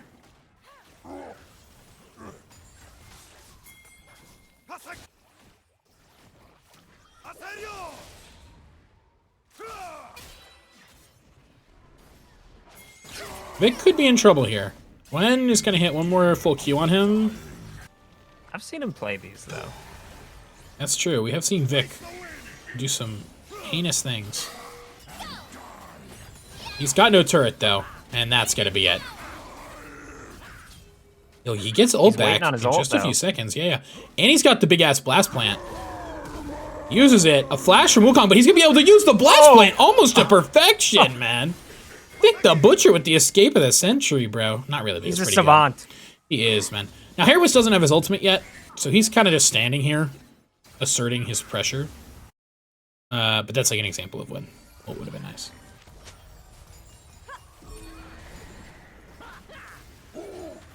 We got a Herald in a crazy spot here, Aggressive mid. Herald. Monogatari has no mana, Team's turret has been destroyed. so he is very in danger. They're just gonna let him have it. Is Victor gonna be able to get this bot turret without just dying? A great gravity field. Hairwiz has ult, Hairwiz and just Hairwiz a little bit knows. too far. Hairwiz knows Victor has no wants flash, it. and that's all it takes. Zemma barely dashes into room, and that's what I'm talking about, man. Again. Finally. Again. Next, do it on Jin. That guy has a 200 gold shutdown. Yeah. And hopefully with that little play there, they will finally be interlinked. They will know what their game plan is, and they will do it more often. They're gonna look down I at feel their like Hair hands. was here. It's just hurt his own ego. He after that failed Shroud of War ult, Yeah. he just doesn't want to press the button anymore. And the ult before that, or a few ults before that, in the last game, he had that impale that didn't work very well, and then he was kind of scared to impale the next time. So it's pretty clear that sometimes he get a little thrown off his game. But Yeah. I'm hoping he's got it back, because dude, that ult's almost back up, dude. In like fucking 40 seconds, we're gonna be gearing yet again. And guess where he should be heading? He should be heading to this fucking mid lane. Give that Jin what for? He doesn't Yeah. have flash up. You can No. do it. And he might when you do it, but guess what? He might, Then he yeah. won't. Then he won't in 80 seconds from then when you get your ulti again. So you just do it again. You gotta clear your fucking camps on that champ. You're full build. Zemma's gonna have it here. Hits the EQ. Bananasaur's in trouble. No gravity wall to protect him. Zemma has the additional Q. Is not going to hit it. Lethal tempo is proxy. He has a shit ton of damage right now. He's gonna be able to dash and follow Victor. Force him back into an awkward spot. Boonstra here in the middle. Hairwiz made something happen, man. What were we talking about? Calico's in trouble. Monogatari really wants this kill. Hairwiz, dude, good guy jungler there. He took the extra turret shots. Monogatari wouldn't die. Hairwiz, we love you. Wukong I don't know what happened there. thinks this is his moment, but it is not. It's close though, but it is not. What did the Milio ult there? Because he ulted before the Maokai ult came in. Oh, maybe it was like a slow? Come on. Let's see. All right, so Hairwiz, Savant, hits Boonstra with the ult. Boonstra's flash is still not up. It looks like he was honestly just for the doing it heal. for the heal, which I don't hate because then he'll just tank the root. But Boonstra keeps walking because he has to, right? Which, Yeah. okay. Okay, directed. Okay, directed comment. So yeah, just honestly a hard play. Can't cleanse knockups, man.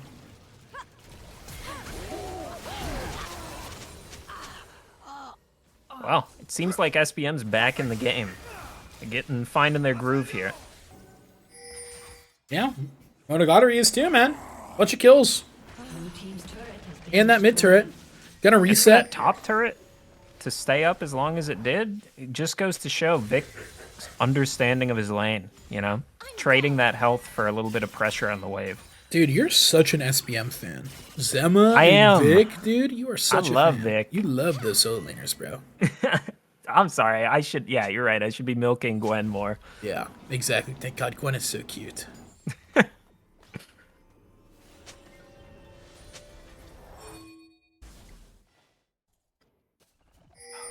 I dropped a little bit of Seth lore in the beginning before the game started, while you said to entertain the people. Yeah, I went and ate Talking my about chicken pot pie. my storied history as a Yasuo one trick since 2015. By the way, look at that Scion TP. I guess he TP'd to check Baron or something. All right.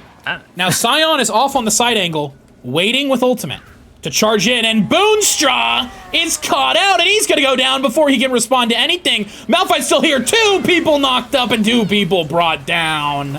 Gwen trying to make something happen. I've seen Gwen pull these off, but she needed just a little bit more help from her team. If only Jin was still alive and wasn't caught out by Vic the Butcher. Now Fidstick in a little bit of an awkward situation. He has a blast count. Is he going to be able to use it to get out? Nice knockback. Monogatari, though, does not get the memo and goes in. Monogatari's got to get popped. Zema now looking to fight. Rusty Crow goes in, and now it's a battle of the smites, both in the jungle right now. Zema's trying to make something happen outside of the pit. Hairwiz, though, is a lot more vulnerable than he sees. He's full AP. He can just get walked down. And on the side, Hairwiz is going to go down. Rusty Crow has complete sole ownership of the dragon now. No way for Zema or Vic the Butcher to get in. Dragons are going to be equal 2-2. Great second half of that fight. Monogatari went in. Oh, the slow didn't land. That's a little awkward. Monogatari went in when Fidstick was going out and sold that play. Absolutely brutal. Yeah, pulled the rest of the team with him, just trying to keep him up, and ended up not mattering and lost the Drake for it. I think I can comfortably say there. Yeah. This guy Monogatari, real pendulum ADC player. True. Sometimes he's popping, sometimes he's getting popped. Oh, and it sucks too, because like we were saying, the start of that fight, man, it could not have been scripted better. Vic the Butcher didn't just TP the fight, he TP'd to the top lane, or to the enemy top jungle, to get that great flank positioning with his ult, uses it, catches out Boonstra, and you can see with how low that Gwen, like, 1v4'd everybody to. If the Jhin was up providing, like, support fire, that fight would have been lost. It's over. It's over. Yeah. But he wasn't. They fell. But Monogatari selling that play late, just... It hurts to see, man. Unlucky. Right back to I know Gwen's gonna do what she regularly does. scheduled. God, Gwen is so cute, man. We were just talking about this before the game started, this Yasuo catching the Gwen splits. I was there. It's not looking as good. Oh! Gwen... Actually, it depends on... I think she missed one of her early Q. Oh, the Immortal Shield Bow. She was not ready for it. Oh! And that's why you don't challenge Gwen! Solo on the bottom. Really? She gets it done.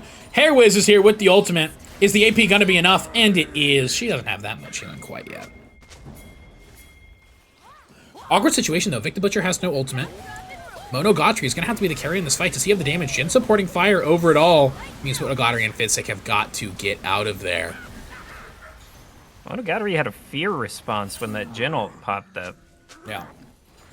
Instinctively hid behind that Maokai. Come on.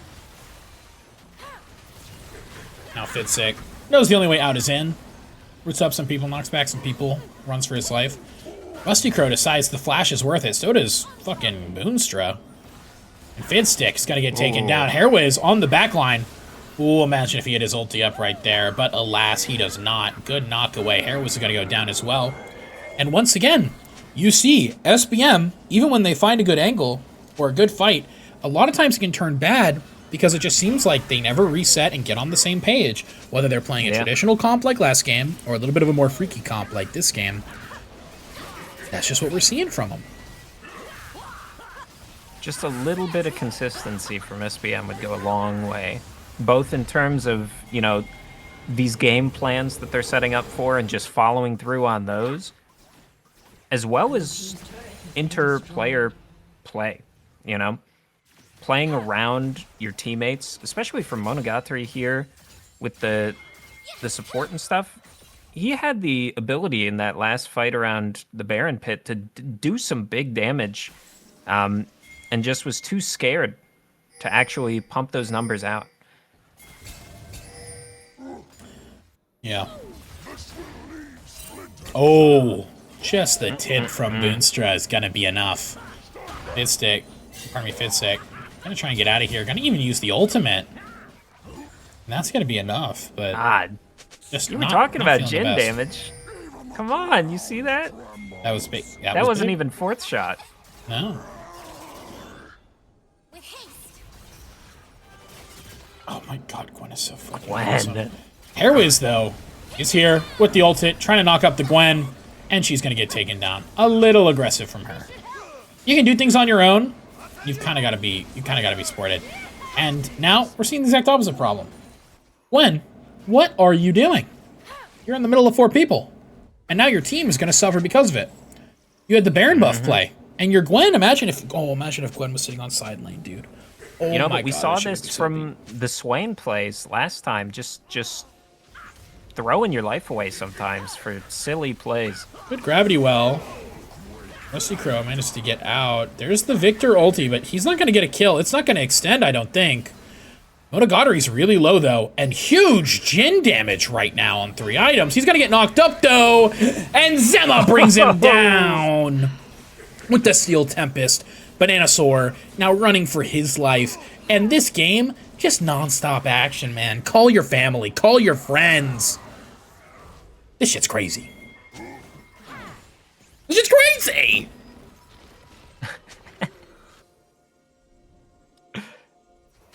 Well, say something, Seth.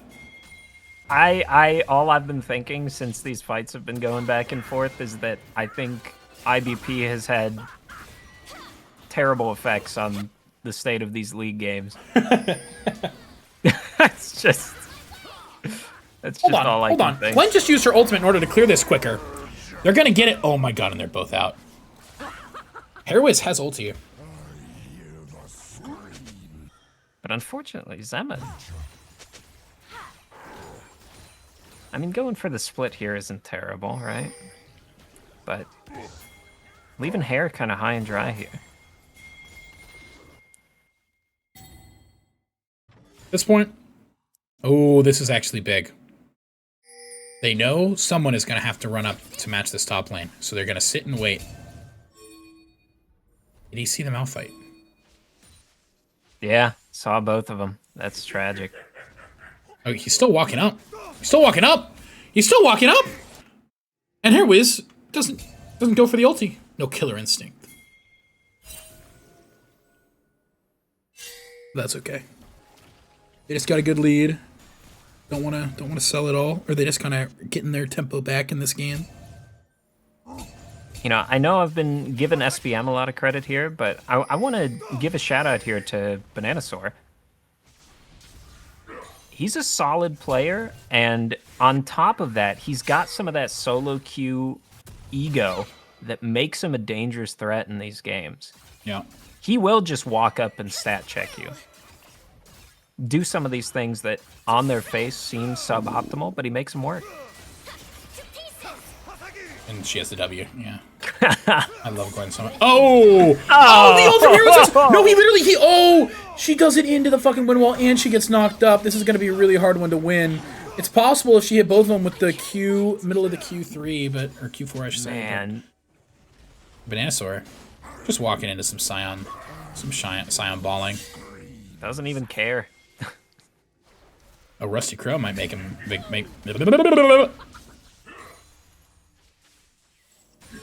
I can't speak. I feel bad for Vic here. He feels kind of homeless. Yeah. Not really sure how he's fitting into the bigger team picture here. You know, Stein will always fit in, man. It's big, just a big guy. Yeah. I mean, he's been getting stuff done. Dude, his during these ults, fights, his right? ults have been super creative. And I've really appreciated the pressure that he's brought. It's like every single one of them. Hopefully, he's going to be able to take this top turret, so that they're going to have a lot more pressure and control around the Baron area. Absolutely. I mean, they're sending Victor up to go stop him, so it's a coin flip if he can push this wave fast enough. You just got to press the Q button as champ assist, dude, but he has Titanic Hydra. Hit the turret. Hit the turret. Hit the turret! It's fine. Four That's members. that solo queue ego. True. 4 members of SBM are walking in to gain control of the area.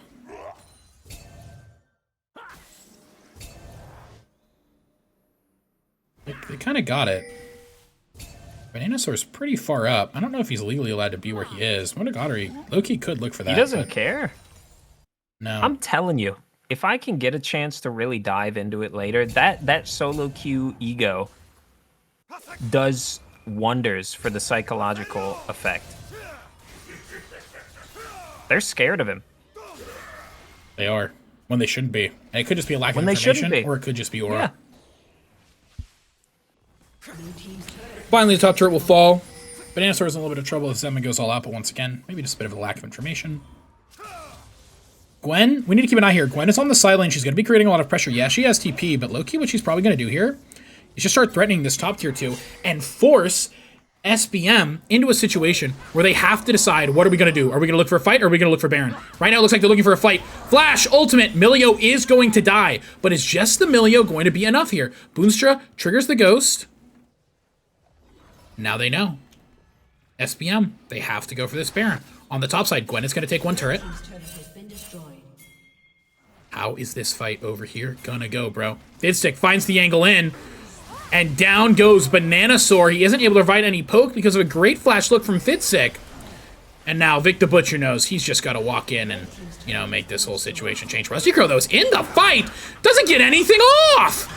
Cyclone is even still up. And now Bonestra's gonna be in trouble. Oh, The Deadly Flourish doesn't even land. TP is coming That back was- to stop this Gwen, though. She's going to get one Nexus Tower. I don't know if the Scion... Oh, but he provides the Baron minions. That is absolutely huge. Gwen getting 3 turrets and an inhibitor off of that is pretty big. The Baron has a great price for exactly that reason. Absolutely tragic, though. Loki, she could have been threatening to end there. And there's Seth if either Bananasaur is able to live a little bit longer or if Rusty Crow is able to maybe get off a bit more and cause that fight to go longer. But, you know... We live in the world that we live in, right? Not in whatever fantasy land I come up with. That being said, I don't know about this one until Yasuo is here. Gwen threatening a lot right here. She's going to be able to dodge the Scion ult, but she's not going to be able to dodge the Malphite ult. Not like that. The follow-up from Zemma is going to be enough. And suddenly, it's looking like Power Rangers villains again. One by one. Scorch keep walking into SPM, and they keep dying. it's looking like they're going for that 1-3-1 split with their Baron empowered minions up. I gotta give props to Monogatari in that Baron fight. The flash forward from that Jin, split second, the second that that 4th shot hits Kaisa, going and hitting the Zonias, living, putting Boomstra in a terrible position for that Baron fight. It's really well played. And now, Baron for the next 90 seconds. Wukong's trying to find a flank angle. He may have just found it. Jin is opening up, and Monogatari might be out of position. Is getting chunked. That Jin ult deals a lot of damage. Monogatari has to use Flash and the ulti to get out of there, but they do live. Now Vic the Butcher's in the fight, and it's going to get a lot harder all of a sudden. Down goes Wukong. Bananasaur trying to put out some damage on the side of this. Boonstra trying to step up. Without Wukong, these fights are going to be harder to actually play out. Gwen knows that if she looks for something, it's going to need to be the big play, and down goes Scion.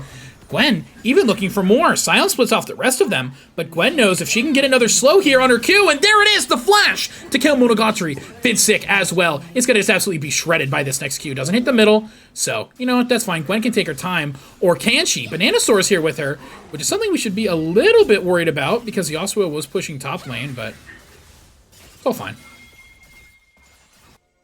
Ends up Fantastic. where it's gonna be. Good look there by Rusty Crow. It didn't work out. Monogatari barely got out. He ended up dying. Perfect look by Gwen. People don't respect how long you have your ult up. The slow is able to really make you allow you to decide fights. Now, Hairwiz threatening this Gwen Just quite a out of bit. range. Oh, Gwen though has the mobility to get the fuck out of there. Oh, Lord. If this is gonna be her void staff, she's gonna be even stronger now. Yep, she is feeling it. Message in chat from Shreeze. Should Scion consider Overlord's blood mail? No.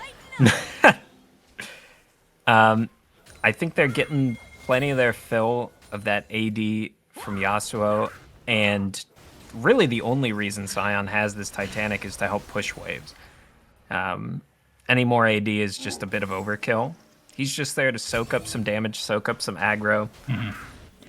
Anything, and he has so much HP that resistances are so, like, yeah, the AD is nice, but the resistances are just so strong on him. Because those resistances are lasting for more HP, multiplicative fucking math. Exactly. So the resistances are going to be really good. And just like Seth said, there's already enough. There is a lot of damage on this team. And it's not like they're lacking damage. It's how these fights kind of actually play out. That's a little awkward. Victor is going to be shoved into a really bad spot here. He's going to end up dying. Two-man ulti! Woo! And now, all of a sudden, it's a 3v5. And this is dangerous. Gwen was trying to push that side lane yet again. But a 3v5 in my books is a little easier to play than a 2v4. Gwen is still going to pressure this turret. She thinks that she has a chance of taking down some Nexus turrets and providing some real threat. But this could be SBM's angle just to win this game right now. Looking back up at the side lane, Gwen trying to make it work. Hair Whiz doesn't have ulti, so he's not able to force the fight. Now, is it a stop the back situation? It just might be. Is Yasuo going to get his off? If so, it's going to make Gwen's life really hard. He's not going to be able to get his back. We need to watch Gwen now. She's going to be able to take all of these turrets. Scion ults. He wants to stop her. She gets tagged by the turret. She's going to have to jump in with the E in order to destroy this turret. She does. The backs are still getting stopped. Kaisa is finishing the back. It gets canceled. Gwen is looking to end the game. Uses the healing from her ultimate and from this Q to make sure that that's it. And in a crazy finish, Scorch brings it together. Their top laner. A huge reason in all of these games that they're coming out on top. Not the way I anticipated that one going. Really well played on the side of Scorch, being able to just keep the backs of SBM down, constantly canceling them, making them just giving Gwen one more second, stacking on top of each other until game's over. I don't think he needs a blood mail anymore. That's true. Thank you, SpenceMan23. That was a funny one. You got me chuckling. Entertain the people for a second, Seth. I hate it when you say this, man. Well, you know, it's really a tragedy that Leche can't be here with us right now because he's too busy stuffing his face with chicken pot pie. It's really making me flex my chops here. Really earn my spot on this casting gig. All right, just so the people at home are apprised. If just if they're apprised. If we can, I'm gonna see if we can watch the last game of War Initiate. Do I have him IBP? IBP, baby. I don't remember his thing. Was it just War? I don't think I have him friended on League. It's isn't he Ares? Am I crazy? No, he's War Initiate. War Initiate hashtag chef. I don't think I have him on my friends list. I thought I did, but I didn't. Right. Yeah, he only friends like cool people. So yeah. Okay. Whatever. But yeah, I love that series. That was a really good series, very exciting. Some of it was like very throw back and forth, but that last game was wild. I love a good Gwen. I think Gwen is very, very cute. Even looking at these stat lines, Gwen was running the train. She was running it, man. Look, she's 4 and 6. That's the most damage I've seen from a 4 and 6 Gwen in a fucking while. Right. It's 10,000 damage per kill. You know what I mean? But God, that champ is just so awesome. Let's look at some graph. Yeah, I love that graph. Yeah, that graph's okay. Oh yeah, I like that. That's a good graph too. Just turn them all on.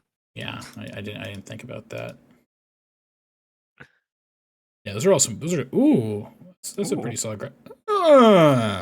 Oh, I like that graph. That's a nice graph right there. So we have reached out to War Initiate. We will there's not a stream that I can see. Someone on one of the teams is 20 seconds into a Howling Abyss game, so there's a very good chance that it was that it was a 2-0. A swift 2-0. At least I think. I don't want to click on one of the chats in case I join it. I wanna- don't I either. want to troll them. I'm terrified. Well, actually, both teams have people in Howling Abyss. That's crazy. We got as many viewers Maybe as they Shermfire waited right for now. us. Wouldn't that be cute? That would be really cute if they went, guys, by the way, we didn't play at all. And I went, oh! No, it was 2-1. Yeah, no, Spence, man, we're not talking about, I Scorch. actually think the games are over. Oh, the other set of games over as well? Yeah. It looks like somebody posted the results and match reporting 4 minutes ago. They got 2-0'd. Oh, IBP got 2-0'd. Yes, Spence, man, we were talking. We know Scorch just won. We were talking about yeah. We were talking about the other series we were going to try and cover because it's just IBP is a bunch of inspirational individuals. And War Initiate is chill. So we were going to try and cover that, the last game of that one maybe. But it was a 2-0, which means that is it from us. Seth, sign us off. Always glad to be here. Good to see some good games, and we hope to be casting some games soon for LOL Midwest. Have a nice night, Midwest. everybody.